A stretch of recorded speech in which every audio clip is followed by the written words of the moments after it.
सहनाववतु सहनौ भुनक्तु सह वीर्यं करवावहै तेजस्विनावधीतमस्तु मा विद्विषावहै।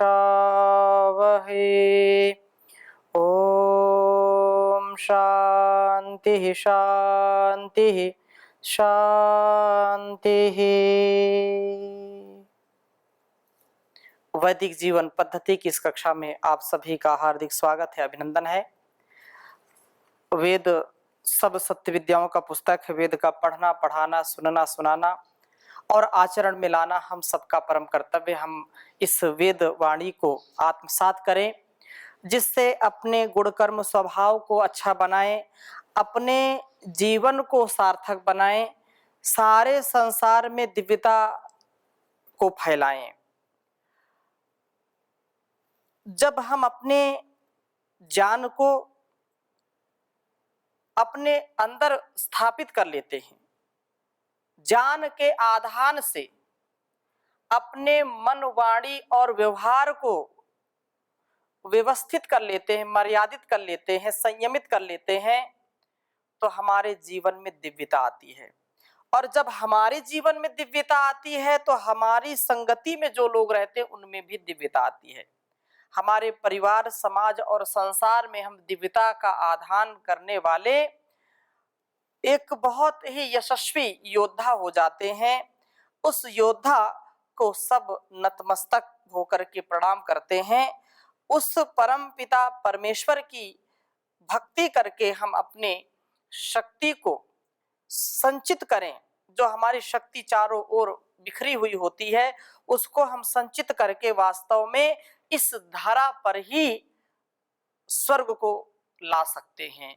और वस्तुतः जो स्वर्ग है इस पृथ्वी में है, सच्चा सुख इस पृथ्वी में है यदि हम ज्ञान पूर्वक जीवन जीते हैं। पृथ्वी पर ही स्वर्ग विद्यमान है।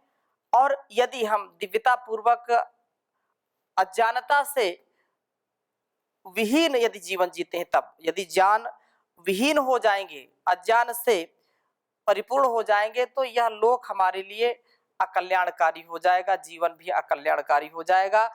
कल्याण से हम अपने आप को और इस विश्व को आप्लावित कर सके, अभिषिक्त कर सके, ऐसा सामर्थ्य हमारा होना चाहिए। तो बहुत ही सुंदर वेद मंत्र आज का है।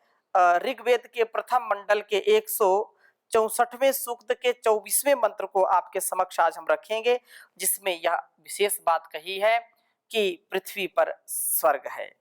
और कैसे उसको हम स्वाध्याय के संदर्भ में समझेंगे, स्वाध्याय समझें कैसे होगा, तो इस वेद मंत्र को मैं पहले आपके समक्ष लिखता हूं।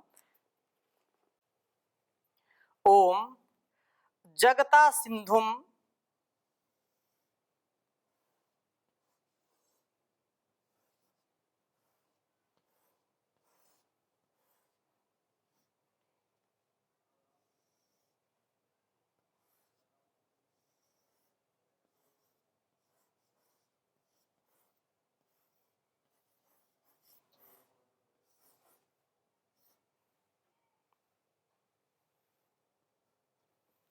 जगता सिंधुम दिव्यस्त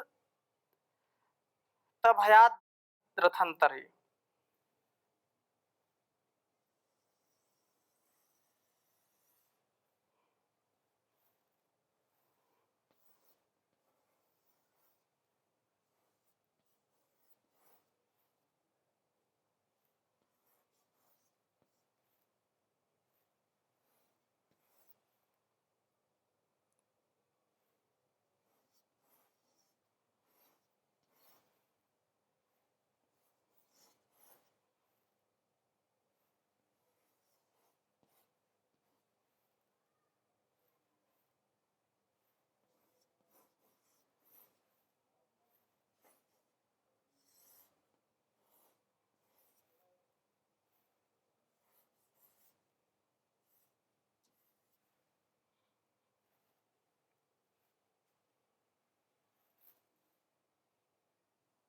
सूर्यं पर्यपश्यत्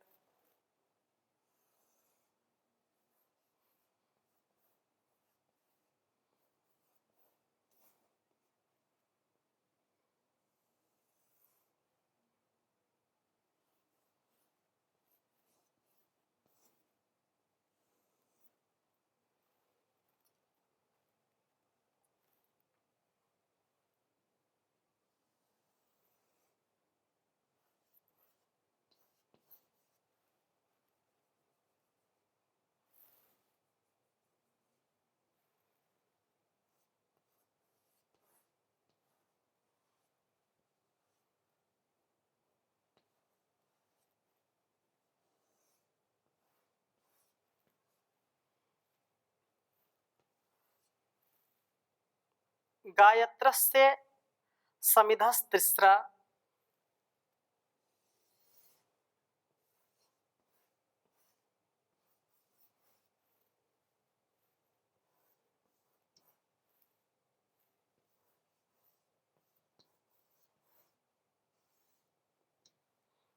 गायत्रस्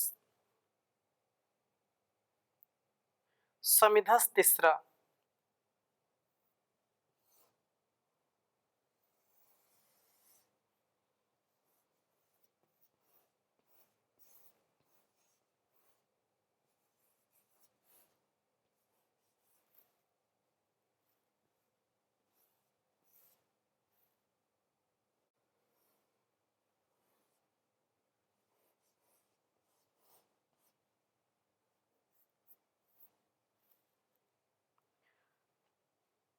आहुस्ततो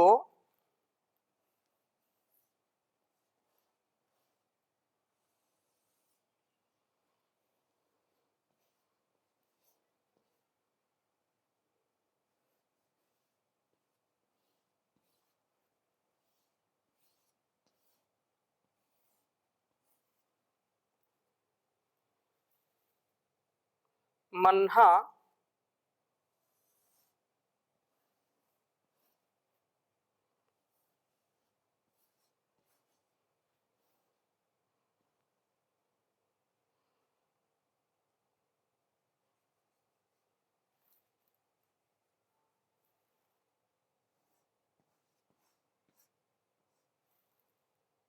प्ररिरिचे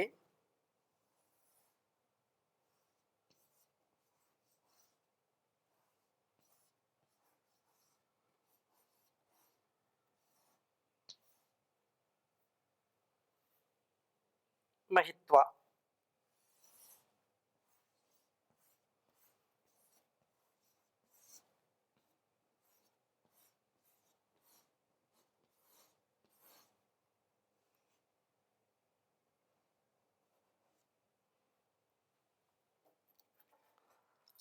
ओम जगता सिंधुम दिव्यस्तभायाद्रथंतरे सूर्यं पर्यपश्यत् गायत्रस्ते समिधस्तिस्रा आहुस्ततो मन्हा प्ररिरिचे महित्वा। ओम जगता सिंधुम दिव्यस्तभयाद्रथंतरे सूर्यं पर्यपश्यत् गायत्रस्य समिधास्तिस्रा आहुस्ततो मन्हा प्ररिरिचे महित्वा।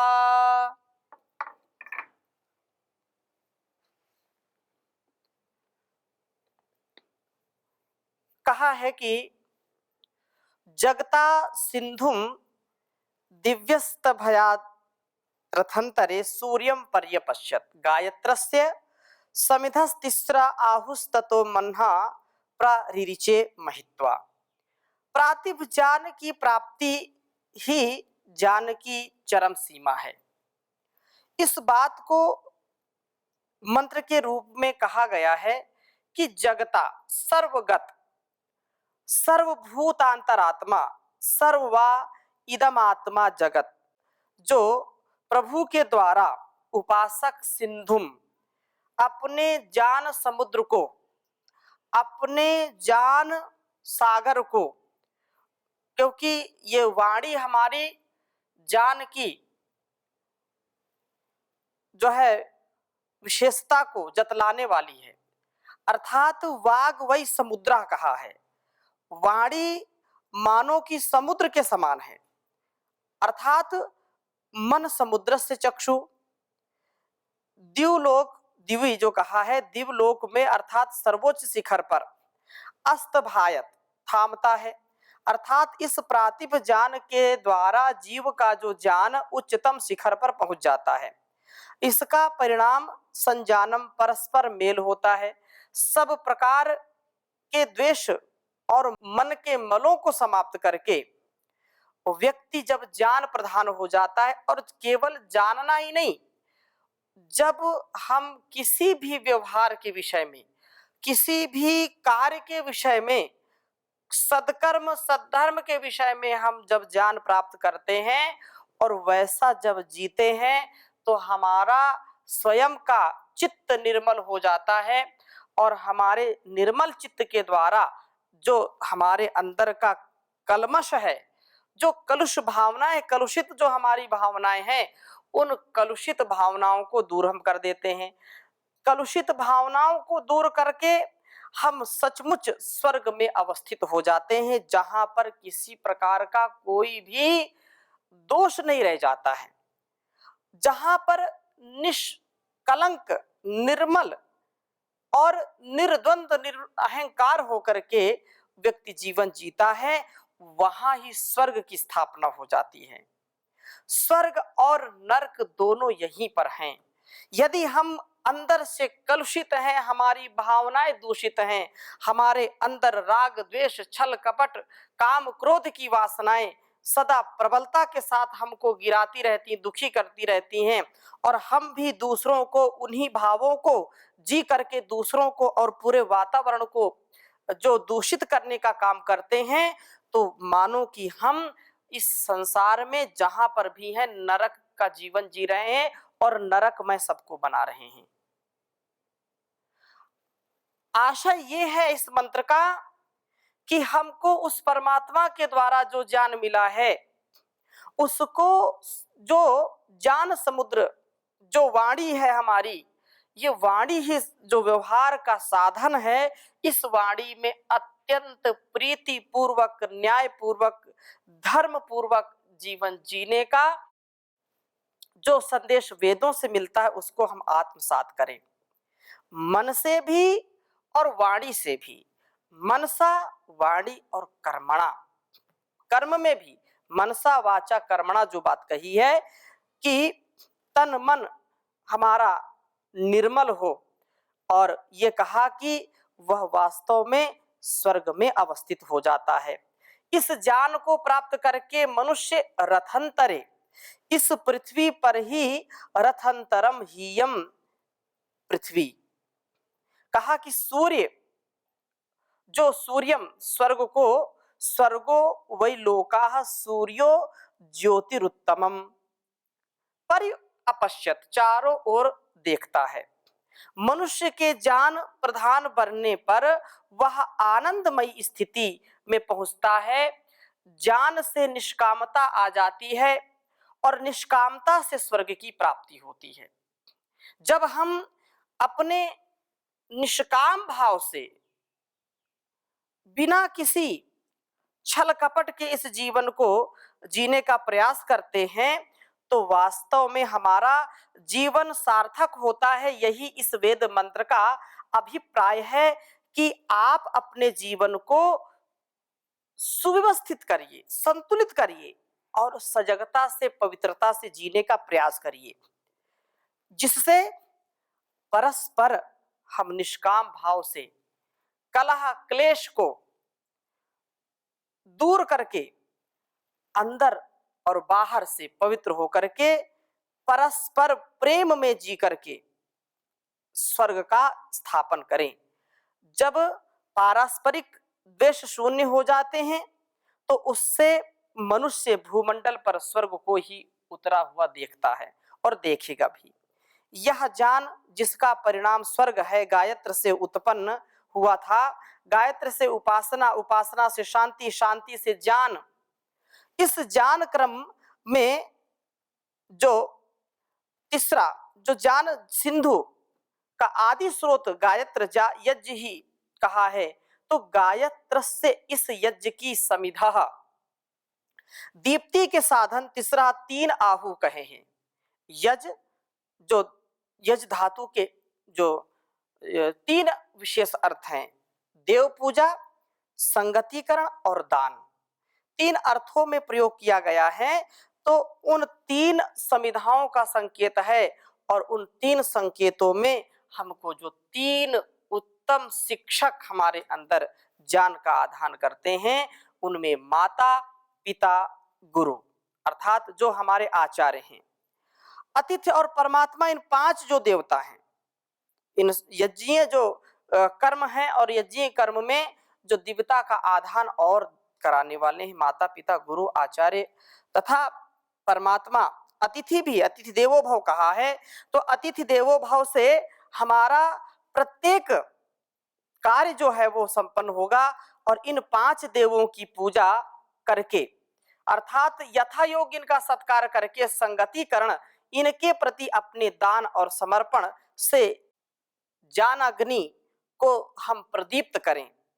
कभी भी हमारी यज्ञ की अग्नि ठंडी ना पड़े, कभी भी ज्ञान की अग्नि ठंडी ना पड़े, अर्थात जो यज्ञ कर्म हैं, जो कल्याणकारी कर्म हैं, उनसे सदा हम आपूरित रहें, उत्साहित रहें और ज्ञान हमारा कभी भी धूमिल नहीं होना चाहिए। ज्ञान की उच्च अवस्था में हम उच्च चेतना में जी करके सदा जो मर्यादा बताई है वेदों में उसका पालन करें। हम चाहे बेटा बेटी के रूप में, चाहे युवक युवती के रूप में, माता पिता के रूप में, भाई बहन के रूप में, पति पत्नी के रूप में, गुरु शिष्य के रूप में, किसी भी रूप में, चाहे किसान हो या जवान हो, चाहे राजा हो या प्रजा हो, जब अपने कर्तव्यों को हम शिरोधार्य करते हैं, अपने कर्तव्य को दिव्यता से जीने का प्रयास करते हैं, तो निसंदेह जहां भी हम होते हैं, जिस अवस्था में होते हैं, जिस देश में होते हैं, जिस काल में होते हैं, हर हाल में वहां पर स्वर्ग जैसा वातावरण होता है। ये हमारे ऊपर निर्भर करता है, हम अपने परिवेश को स्वर्ग जैसा बनाना चाहते हैं अथवा नरक से परिपूर्ण करना चाहते हैं। जहां पर द्वेष है, कलह है, कपट है, छल है, दंगा है, जहां पर छीना झपटी है, वही नरक है। जहां पर अशुद्धता है, अपवित्रता है, जहां पर एक दूसरे को जो है गिराने का प्रयास होता है, जहां पर एक दूसरे का अपमान होता है, जहां एक दूसरे का सम्मान नहीं होता है, वही नरक का लक्षण कहलाता है, वहीं पर नरक है। इसलिए देवता जहां रहते हैं वहां स्वर्ग होता है, और देवता जो देवत्व के भाव से परिपूर्ण हो, समर्पण के भाव से परिपूर्ण हो, देने की स्थिति से परिपूर्ण हो, अर्थात दानात देव कहा है, द्योतनाथ देव कहा है। तो ज्ञान अग्नि को प्रदीप्त होने दें, तथा उस ज्ञान प्राप्ति से ही मनुष्य मन्हा, बल और महित्वा, महिमा के दृष्टिकोण से रिरिचे, प्ररिचे कहा कि प्रकर्षण रिरिचे, अपने समान योनि वाले सभी पुरुषों को लांघ जाता है। मनुष्य की शक्ति और महिमा इसी बात की है कि उसने भूलोक को स्वर्गलोक बना दिया। इस भूलोक को स्वर्गलोक में परिवर्तित करने की जिम्मेदारी किसकी है, किसका उत्तरदायित्व है? ये हमारा उत्तरदायित्व है। हम सब उस परम पिता परमेश्वर के बेटा बेटी हैं, वो परम पिता कहलाता है। ऐसे तो लोक में हम अपने रिश्तों को जीते हैं, अपने अपने रिश्तों का सम्मान करते हैं। कोई किसी की माँ है, कोई किसी के पिता है, कोई किसी की पत्नी है, कोई किसी के पति हैं, कोई किसी के भाई हैं, कोई किसी के नाना, कोई किसी के मामा, कोई किसी के चाचा, किसी के चाची, किसी के ताऊ, किसी के जो है दादी, कुछ अलग अलग रिश्ते होते हैं। परंतु हमारा जो एक रिश्ता है उस परमात्मा से, वो हम सबका पिता है और हम उसके बेटा बेटी हैं। मूल में हम बेटा बेटी का ही रूप हैं। हम उसके द्वारा दिए गए ज्ञान से, उसके द्वारा दिए गए बल से, उसके द्वारा दिए गए विवेक से इस धरा को स्वर्ग बनाने का प्रयास करें, क्योंकि इसमें हम जितना जितना त्याग और समर्पण के साथ जीने का प्रयास करेंगे, उतना उतना इसमें दिव्यता आएगी, हमारे अंदर भी वो दिव्यता आएगी। तो मनुष्य, इस मंत्र का जो अभिप्राय है कि मनुष्य अपने ज्ञान को सर्वोच्च अवस्था तक पहुंचा करके अपनी शक्ति और महिमा से मर्त्यलोक को स्वर्गलोक में परिवर्तित कर देता है। यह कोई दिवा स्वप्न नहीं है, कोई कल्पना नहीं है।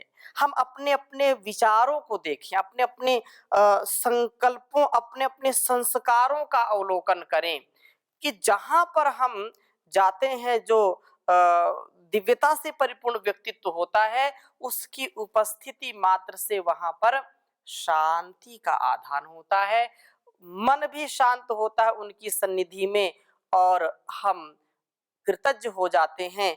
तो यह भाव कहा है कि अपने जीवन को ऐसा हम ज्ञान से उन्नत बनाएं कि हमारा ज्ञान कभी भी धूमिल ना हो।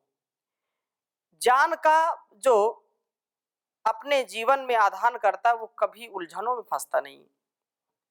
हे ज्ञान रूप भगवन हमको भी ज्ञान दे दो, करुणा की चार छींटें करुणा निधान दे दो, हे ज्ञान रूप भगवन। हम अपने प्रत्येक कार्यों को ऐसे दिव्यता से जिएं जिसमें किसी प्रकार की उलझन ना हो। और यह जो बल है ना, यह बल मन्हा बल और महिमा महिमा के दृष्टिकोण से अपने आप को सबसे ज्यादा बलिष्ठ बनाने का जो सार्थक प्रयास है वो ज्ञान में है। वैसे तो देवता और दैत्य दोनों में बल की यदि तुलना करते हैं तो कहते हैं कि बल दैत्यों में ज्यादा होता है, लेकिन देव और दैत्यों का जो युद्ध है उसमें विजय देवताओं की क्यों होती है? क्योंकि उनके अंदर पवित्रता, उनके अंदर शौर्य, उनके अंदर समझ, उनके अंदर समर्पण, उनके अंदर देने का भाव, उनके अंदर संयम का भाव, धैर्य का भाव अधिक होता है। इसलिए हम अपने इस सात्विक बल से, बल राजसिक तामसिक बल भी है, तो हम सात्विक बल से अपने जीवन को सुंदर बनाएं, इससे एक भी पग पीछे ना हटाएं, तब जाकर के यह ज्ञानमय जीवन और यह सर्वोच्च जो शिखर का ज्ञान है, इस शिखर के ज्ञान से ही हमारी सद्गति है और इसमें कोई भी शंका हमको नहीं होनी चाहिए, किसी भी प्रकार से नहीं होनी चाहिए। और यह परमात्मा की विशेष कृपा हमारे अंदर होनी चाहिए। इसलिए कहा कि परमात्मा उन्हीं का साथ देता है जो उसकी भक्ति के साथ उसकी आज्ञा का पालन करते हैं। एक बार भजन कर ले, मुक्ति का जतन कर ले, कट जाएंगे जन्म मरण, प्रभु का चिंतन कर ले। यह मानव का चोला हर बार नहीं मिलता, जो गिर गया डाली से वह फूल नहीं खिलता, मौका है ये जीवन का, गुलजार चमन कर ले, एक बार भजन कर ले। नर इन कानों से सुन तू ऋषियों की वाणी, मन को ठहरा करके तू बन जा आत्मज्ञानी, जिह्वा तो चले मुख में, अब ओम जपन कर ले, एक बार भजन कर ले। इस मैली चादर में हैं दाग लगे कितने, पर जान की साबुन में है झाग भरे इतने, धुल जाएगी सब स्याही, धुल जाएगी सब स्याही, उजला तन मन कर ले, एक बार भजन कर ले। वेदों में गूंज रही मंत्रों की मधुर ध्वनिया, बलिदान के इस युग में तू गूंथ नहीं कणिया, अब तो प्रभु के आगे नीची गर्दन कर ले, एक बार भजन कर ले, एक बार भजन कर ले। ओम शांति शांति शांति।